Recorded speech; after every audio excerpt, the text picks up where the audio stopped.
Hello, ഇന്നൊരു തണ്ണിമത്തൻ കിട്ടി. തണ്ണിമത്തൻ കൊണ്ട് എപ്പോഴും ഒരേ ഐറ്റം തന്നെ ഉണ്ടാക്കുന്നത്. എപ്പോഴും കിട്ടിയാലും വെട്ടിമുറിച്ച് ജ്യൂസ് അടിക്കും. എന്ന് കുറച്ച് വെറൈറ്റി പിടിക്കാമെന്ന് വിചാരിച്ചു. അപ്പോഴാണ് ഓർത്തത്, കുടിച്ചാൽ മുഹബത്ത് വരുന്നൊരു ഐറ്റം ഉണ്ട്. അതെ, മുഹബത്ത് കാ സർബത്ത്. അപ്പോൾ ഒന്നും നോക്കിയില്ല, അത് ട്രൈ ചെയ്ത് നോക്കാം. അതിന് വേണ്ടിയിട്ട് ആദ്യം തണ്ണിമത്തൻ എടുത്തിട്ട് കുഞ്ഞു കുഞ്ഞായിട്ട് അരിയണം. അതിലേക്ക് തിളപ്പിക്കാത്ത പാലോ ആഡ് ചെയ്യണം.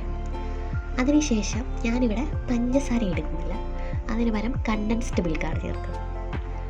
ആവശ്യത്തിനുള്ള കണ്ടൻസ്ഡ് മിൽക്ക് ചേർക്കുക. മധുരം നോക്കിയിട്ട് ചേർക്കണം. നിങ്ങൾക്ക് വേണമെങ്കിൽ ഷുഗർ ആഡ് ചെയ്യാം. അത് കഴിഞ്ഞിട്ട് നമ്മുടെ മെയിൻ ഐറ്റമായ ഇത് റോസ് സിറപ്പ്. എൻ്റെ റോസ് സിറപ്പ് ഇല്ലായിരുന്നു, അതുകൊണ്ട് റോസിൻ്റെ മിക്സ് എടുത്തു.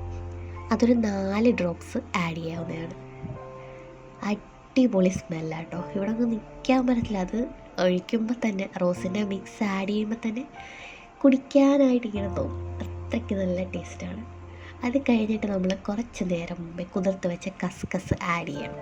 അതും മസ്റ്റാണ്. വേണമെങ്കിൽ ചേർക്കാം, പക്ഷേ ഇതിടുമ്പോൾ ഒരു പ്രത്യേക ഒരു രസമാണ്. നമുക്ക് കുടിക്കുമ്പോൾ ഒരു പ്രത്യേക ഒരു ടേസ്റ്റുമാണ്. ഇത്രയേ ഉള്ളൂ.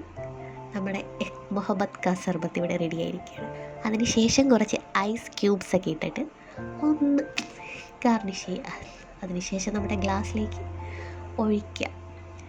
അടിപൊളി ടേസ്റ്റാണ് കേട്ടോ. നമ്മൾ സാധാരണ രീതിയിൽ തണ്ണിമത്തൻ ഇങ്ങനെ അരിഞ്ഞ് ജ്യൂസ് അടിച്ച് കുടിക്കുന്നതിനേക്കാളും നല്ലത് ഇങ്ങനെ ഒരു തവണയെങ്കിലും ട്രൈ ചെയ്ത് നോക്കിയാൽ പിന്നെ ഇത് തന്നെയാവും. കാരണം അത്രയ്ക്ക് ടേസ്റ്റാണ്.